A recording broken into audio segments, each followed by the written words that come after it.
how to add labels to cards in Trello. Hi guys, welcome once again. In this tutorial, I'll teach you how you can add labels to cards in Trello. The first thing you must notice is that it is simple. Okay? And the second thing you should do is to log in into your Trello account. Once you're logged in, you'll be brought to your dashboard and your home page automatically.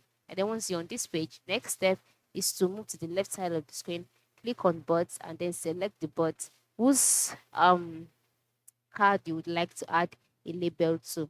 After selecting the board, I have brought to the boards page. You can see this card here, you can see the labels here. You can see that this other list does not have a card, so we'll be working with this list.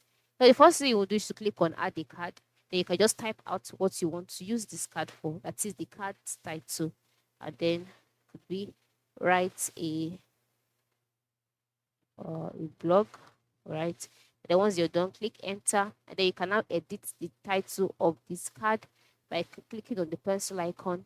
And then once you click on the pencil icon, you can see open card, and then you can see edit labels.